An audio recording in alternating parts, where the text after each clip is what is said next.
Geobyte. Hi students, welcome to the GeoByte Diploma series. In this video, we will discuss a very important concept called water turbines. Water turbine, steam turbine, gas turbine, these are all coming under power developing systems. Whereas pump, compressor, blower, refrigerator, fan, these are all coming under power consuming devices. Now let us define the turbine. Turbine is a mechanical device. It is a mechanical device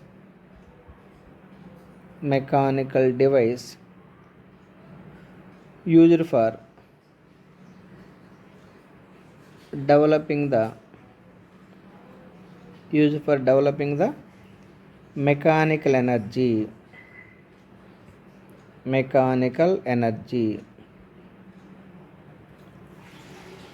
Now the meaning of water turbine is also called hydraulic turbine. Water turbine or hydraulic turbine. The turbine which converts hydraulic energy of water to mechanical energy is called the hydraulic turbine. The turbine which converts hydraulic energy of water to mechanical energy is called hydraulic turbine. The turbine which converts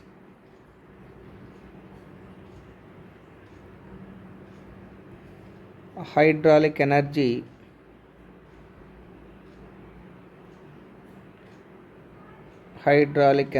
of water to the mechanical energy.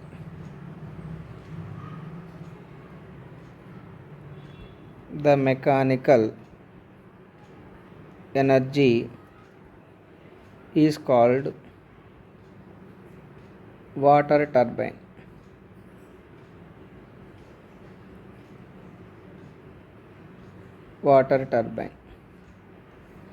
Remember, hydraulic energy means energy possessed by the water. Energy possessed by the water is called hydraulic energy. The energy possessed by the water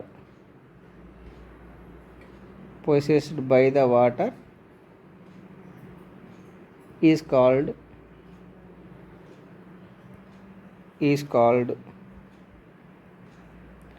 hydraulic energy. Remember, the hydraulic energy may be available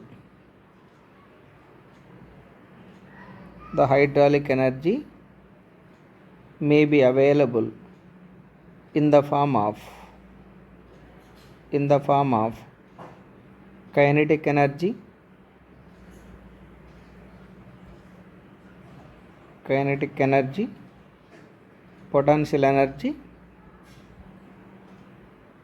potential energy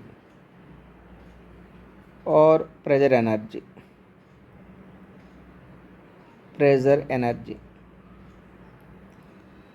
The hydraulic energy may be available with the water in the form of kinetic energy, potential energy and pressure energy.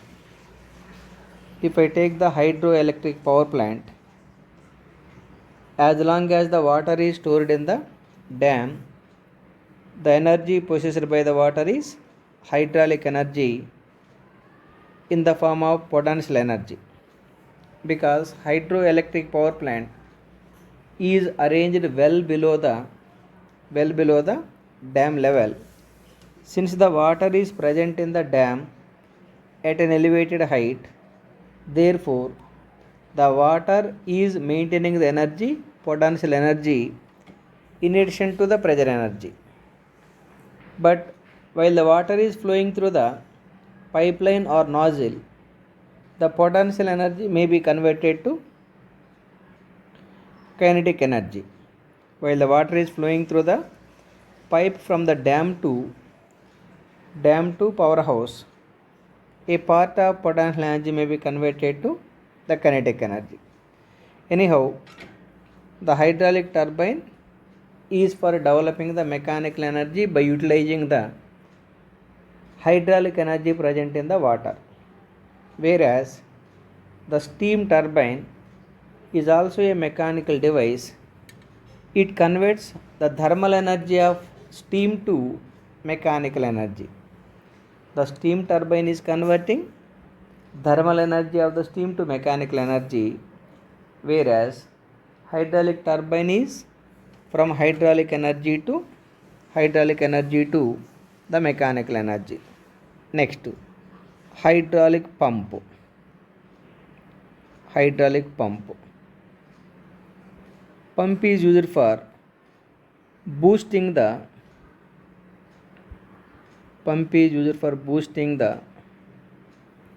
pressure energy of liquid.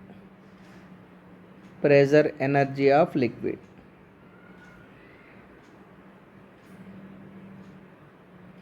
You know, compressor and pump both are used for boosting the pressure energy of the material. But the pressure booster for compressible material like steam or gas is called compressor. The pressure booster for incompressible material like water or petrol is called pump. That is the difference between the pump and compressor. Now, if you look the main parts of hydroelectric power plant, let us draw the block diagram for the main parts of the hydroelectric power plant. Look at the block diagram for hydroelectric power plant. It consists of a dam. This part is called dam. This is the dam. You know, dam is constructed across the river. Dam is constructed across the river for storing the large quantity of water. Dam is constructed across the river for storing the large quantity of water. And this part is the gate. Somewhere here gates are arranged like this. This is the gate. This is the water in the dam. Remember, the surface of the water in the dam is called head race. The surface of the water in the dam is called head race. And a pipe is connected to carry the water. This is the pipe. Pipe is connected to carry the water from the dam to powerhouse. That pipe is technically called as penstock. Penstock means it's a large pipe. It's a large pipe to carry the water, to carry the large quantity of water from dam to powerhouse. And this is the valve house.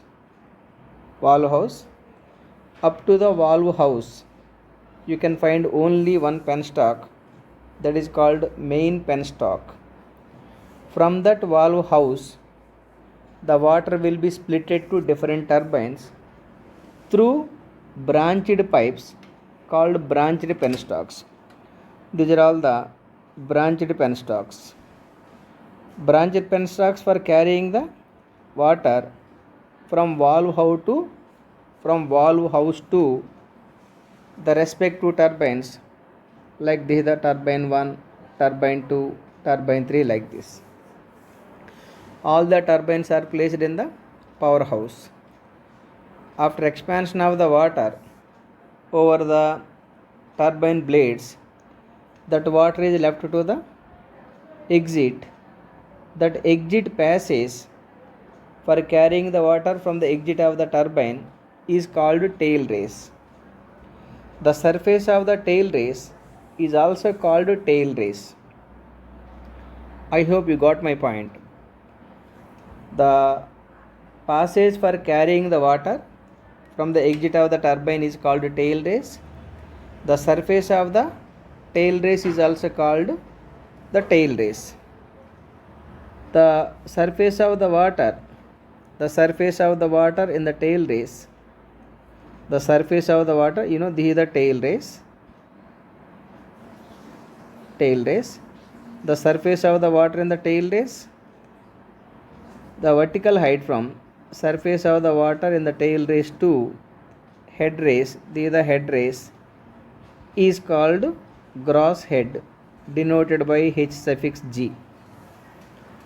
Hg means gross head available in the dam.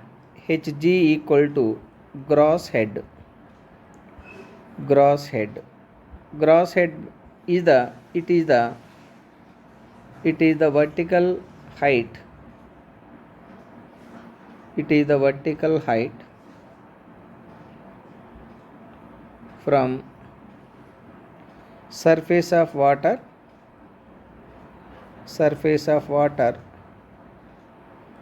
in the tail race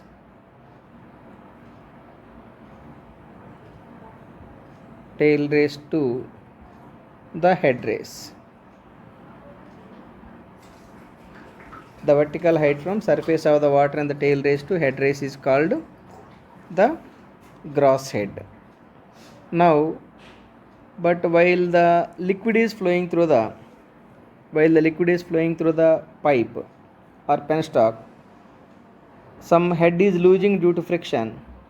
Once we consider that head loss due to friction, the head is losing like this. This may be the head loss due to friction. That head loss due to friction you can find from the Darcy-Weisbach formula. Then net head available at the inlet of the turbine equal to gross head minus head loss due to friction. This is the net available head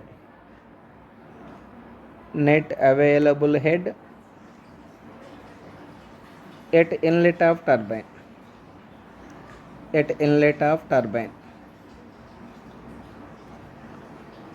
This head loss due to friction, Hf equal to 4 f L v square by 2 GD. This is the Darcy's formula or Darcy's-Weisbach formula. Generally, minor losses can be ignored for the hydraulic turbines. Note, in general,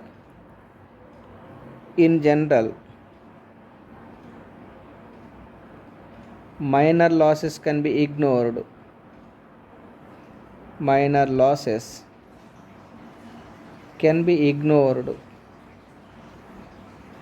We have discussed about the minor losses with the flow through pipes. Minor losses can be ignored for the hydraulic turbines.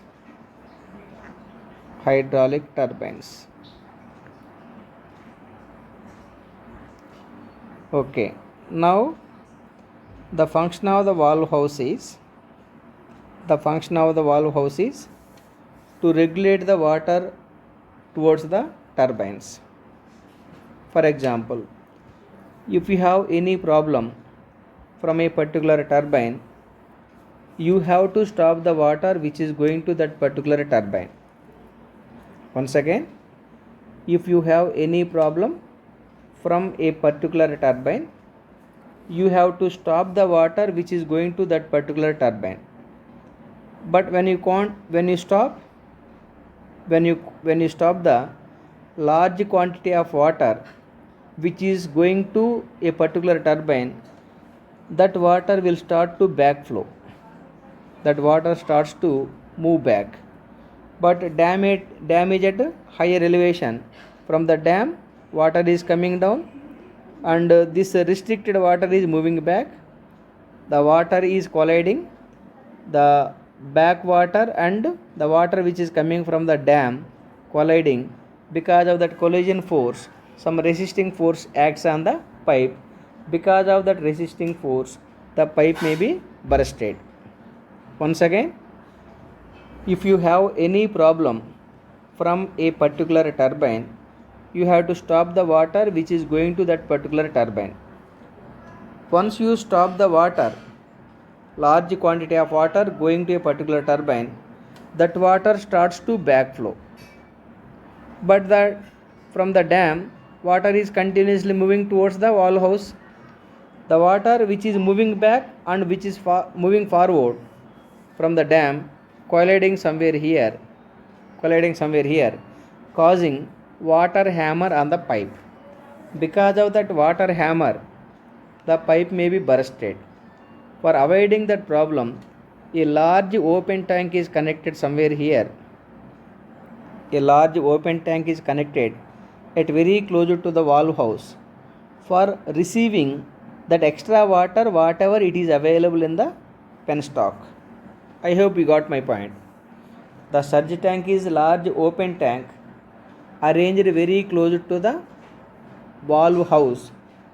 Whenever you stop the water which is going to a particular turbine, that large quantity of water will be stored in the reservoir. Reservoir means here surge tank.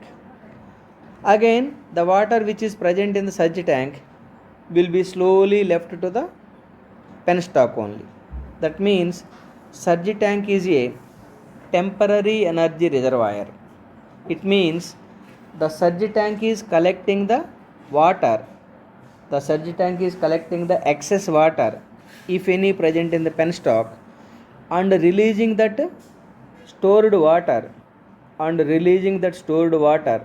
slowly to the main penstock whenever the penstock is maintaining the insufficient quantity of water.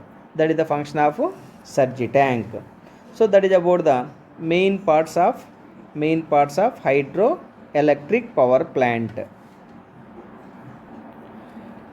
Now let us discuss the different efficiencies connected to hydroelectric power plant.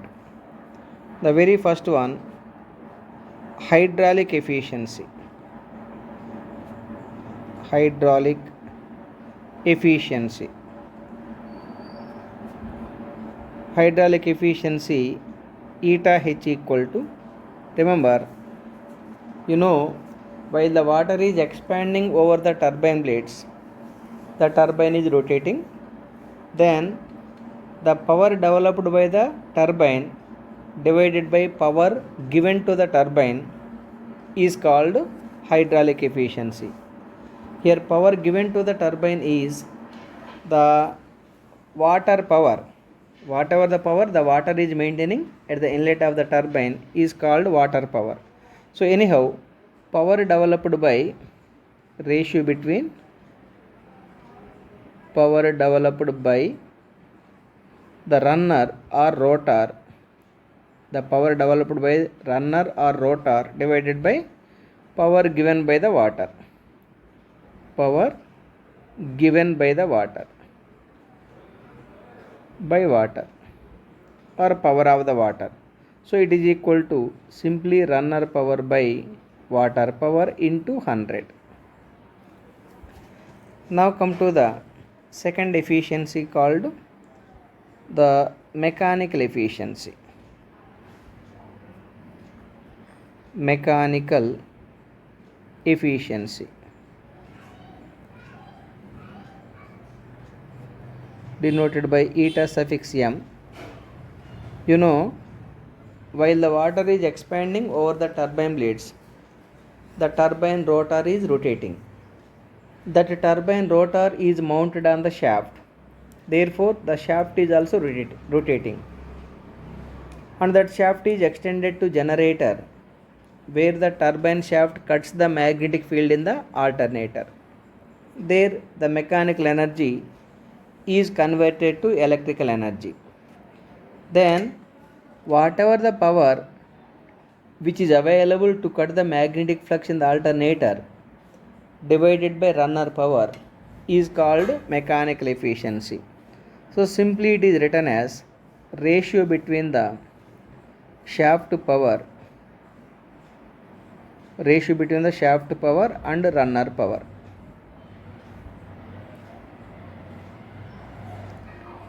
Ratio between the shaft power and runner power is called mechanical efficiency. It is simply written as shaft power by runner power.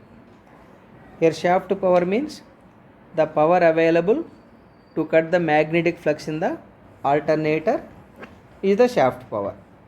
Runner power means power maintained by the runner or rotor.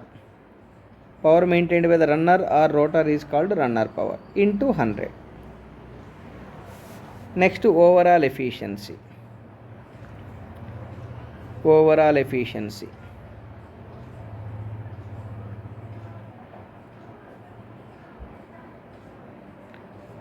Overall efficiency equal to, remember, it is the product of mechanical efficiency and the hydraulic efficiency.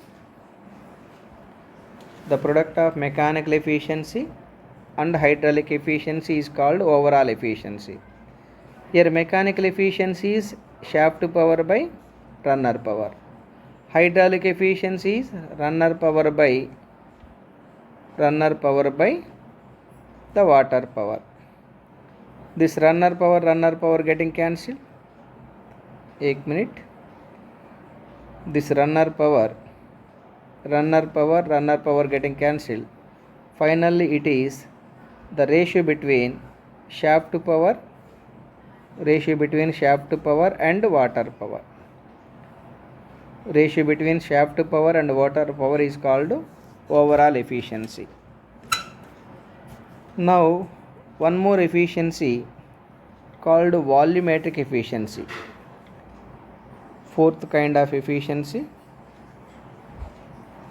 volumetric efficiency.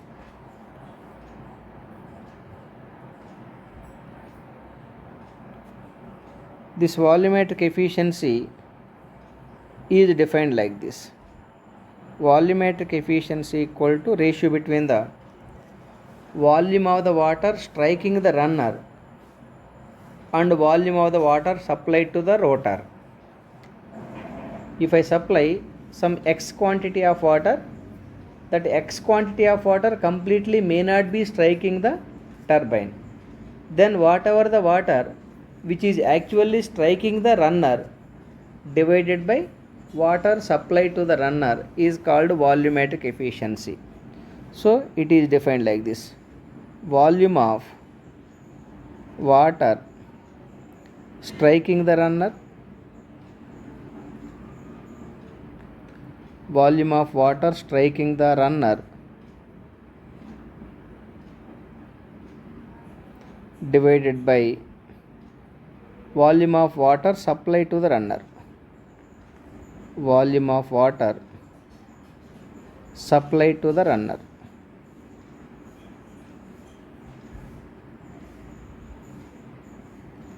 Remember, this volumetric efficiency is very close to 100%. That means almost 100% of water may be striking the runner. That means the volumetric it is very close to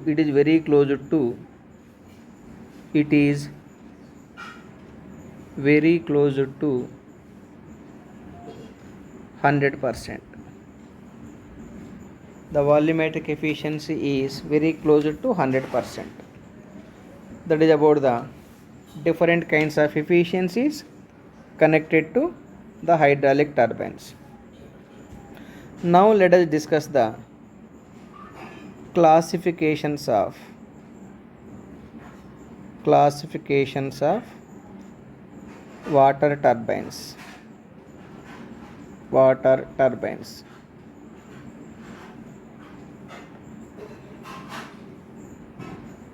Turbines are classified into different ways. The first way is based on energy available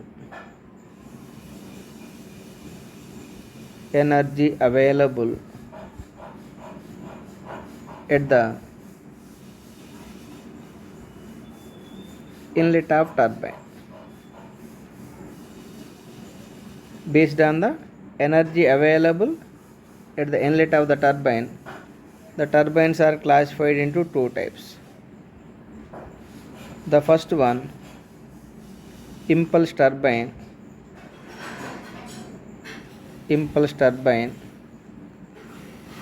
Second one, reaction turbine.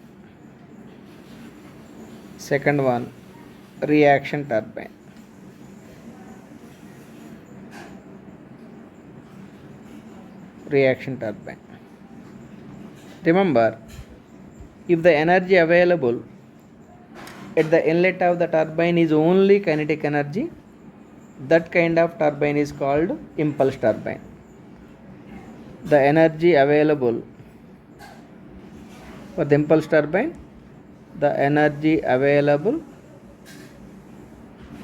at the inlet of turbine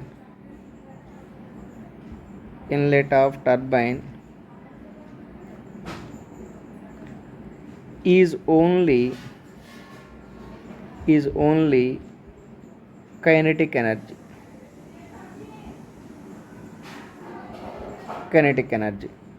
I hope you got my point. That means for the impulse turbine, the required food is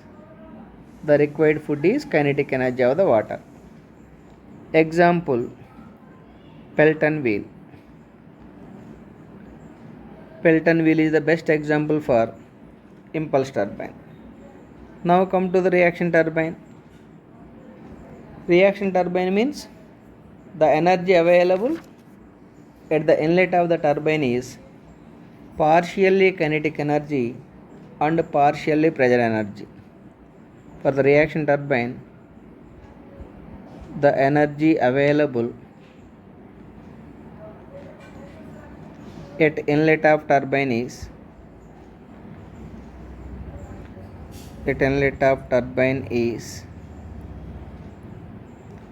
partially kinetic energy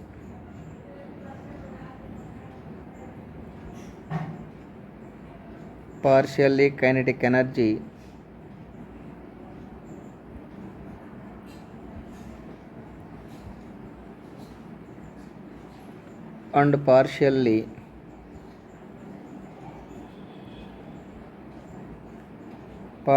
pressure energy.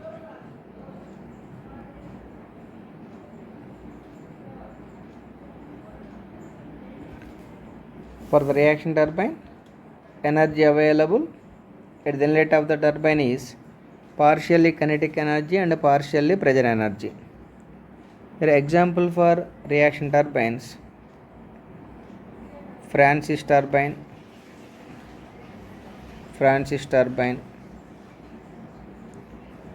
Kaplan turbine,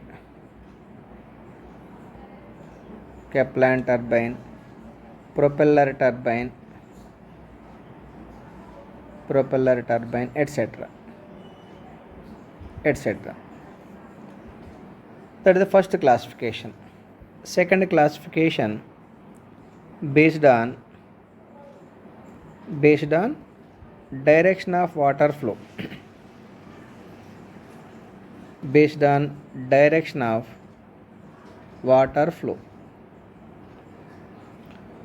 Remember, based on the direction of water flow, the turbines are different types, nearly 4 types. First one is tangential flow turbine. Tangential flow turbine means the water is made to flow some tangential direction to the circumference of the rotor. This is the rotor. The water is made to flow tangent to the circumference of the rotor. The best example for tangential flow turbine is the Pelton wheel. Pelton wheel. The second one, radial flow turbine. Radial flow turbine. In the radial flow turbine, water flows some radial direction to the runner. Water flows some radial direction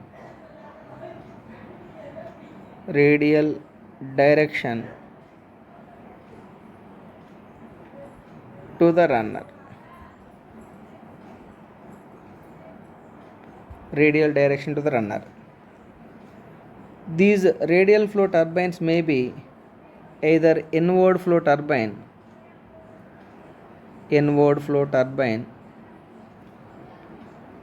or outward flow turbine. Remember, in the inward flow turbine, water enters at the outer circumference and leaves at the inner circumference. Water enters radially at the outer circumference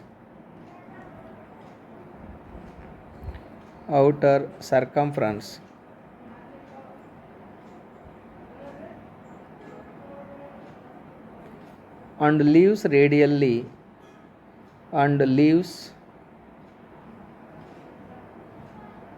at the inner circumference. Based on the outlet, inner circumference. In the inward flow turbine, it is like this. This is your rotor.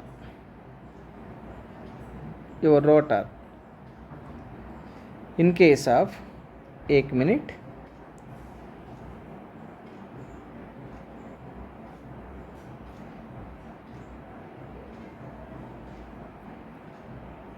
this is the rotor. 1 minute.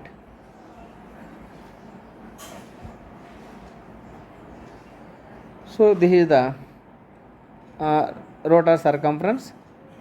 In this case, water enters 1 minute.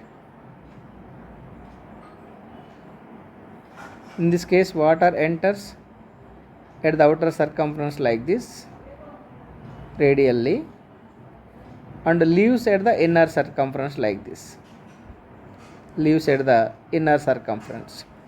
So based on the outlet condition, it is called inward flow turbine.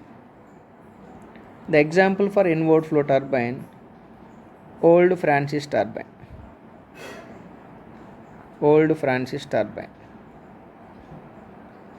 And Thomson turbine. Old Francis turbine and Thomson turbine are coming under the inward flow turbine. Under radial flow turbine, one more turbine is there, outward flow turbine.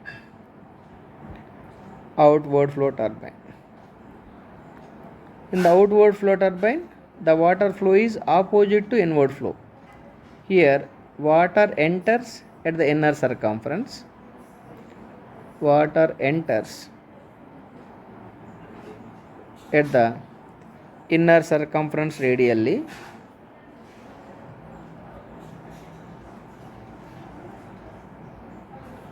Water enters at the inner circumference radially and leaves at the outer circumference.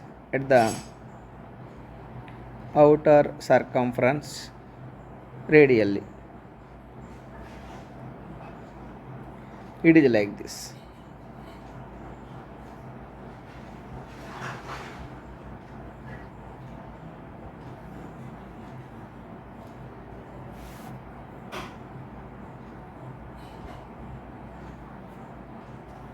So in this case, water enters 1 minute.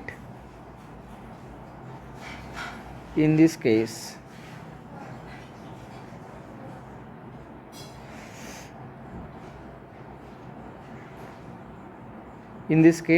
water enters at the inner circumference radially and leaves at the outer circumference radial like this. Based on the outlet position of the water, the turbine is called outward flow turbine. Outward flow turbine. Example for outward flow turbine, 4 neon turbine.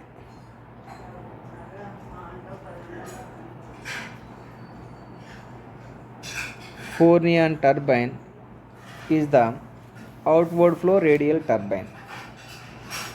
Now, based on the direction of water flow, we have discussed two turbines. First one is tangential flow turbine, second one is radial flow turbine. Radial flow turbines are again either inward type or outward type. The third kind of turbine is axial flow turbine.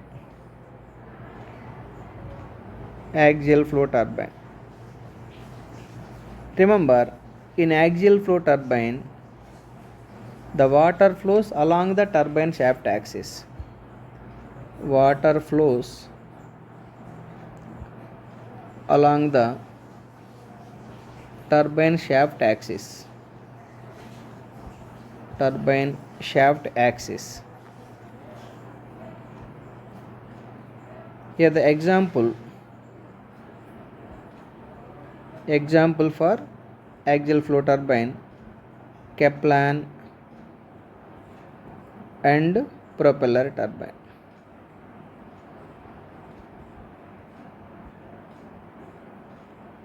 Kaplan and propeller turbines are coming under axial flow turbines.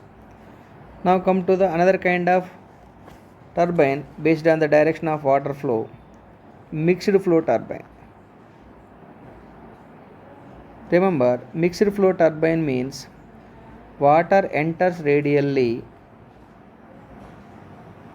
Water enters radially. Water enters radially and leaves axially. And leaves axially.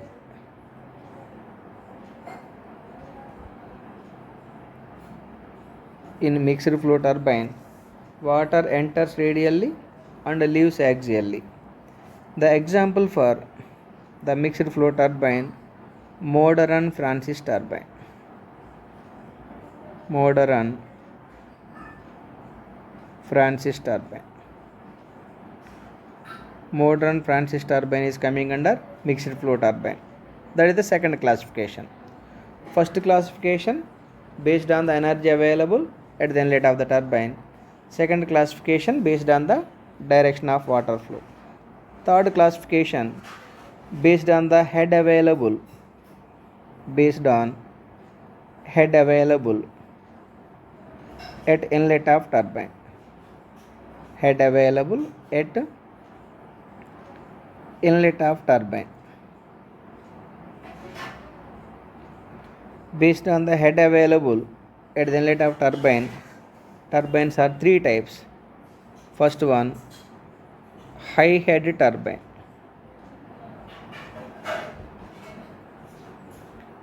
High head turbine, where the head available at the inlet of the turbine is more than 300 meters of water.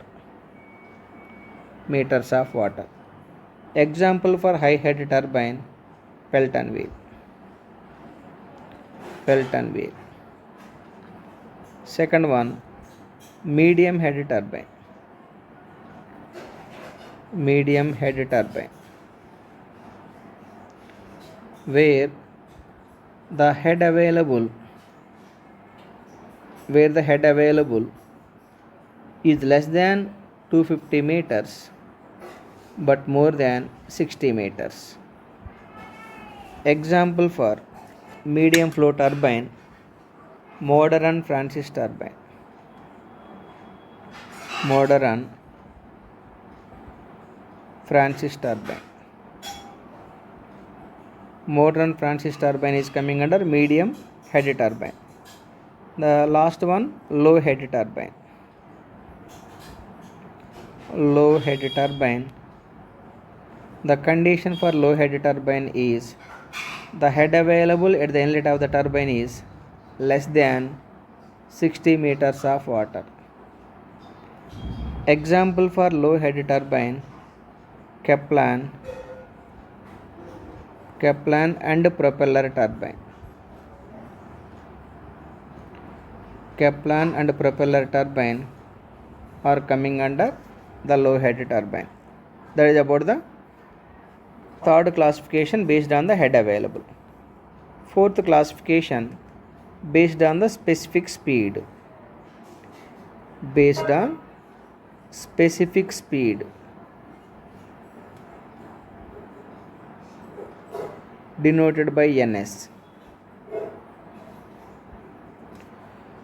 Specific speed means the speed of the turbine at which the power developed by the turbine is 1 kilowatt under 1 unit head. That means when 1 unit head is acting on the turbine to develop 1 kilowatt power, whatever the speed the turbine is maintaining with that combination is called specific speed. Let me write the definition. Specific speed: the speed of the turbine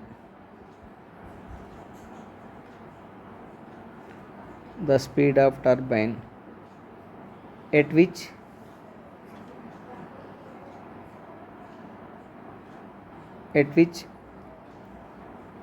power developed by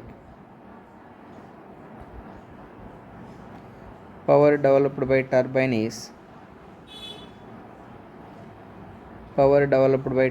is 1 kilowatt under 1 unit head.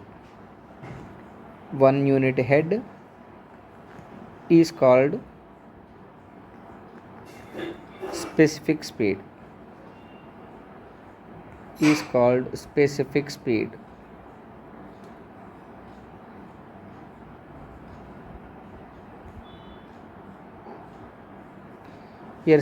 speed NS equal to formula n root P by h to the power 5 by 4. Specific speed NS equal to n root P by h to the power 5 by 4, where P equal to power developed by the turbine in kilowatt. P equal to power developed by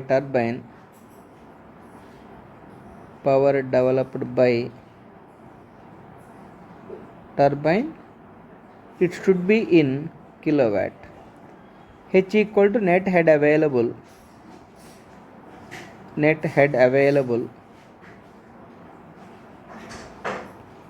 at the inlet of the turbine.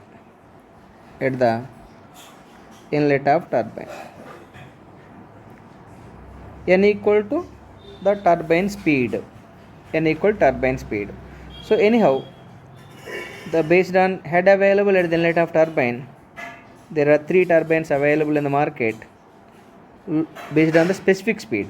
Based on the specific speed of the turbine, there are 3 types.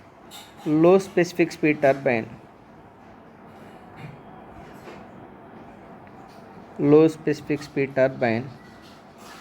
where the specific speed NS is less than 30.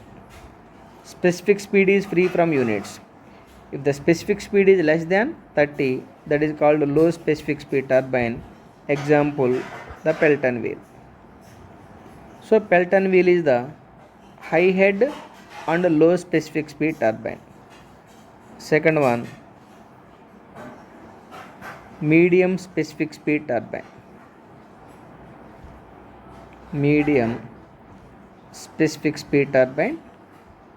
Where the specific speed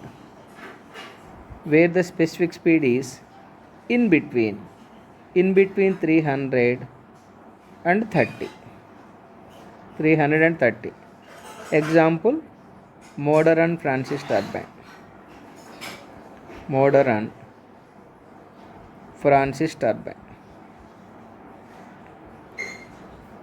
Next one, high specific speed turbine. high specific speed turbine.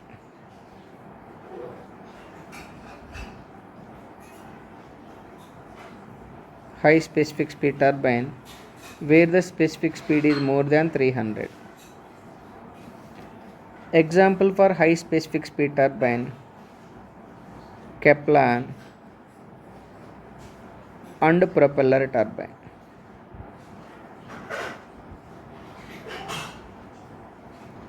Kaplan and propeller turbine are coming under high specific speed turbine.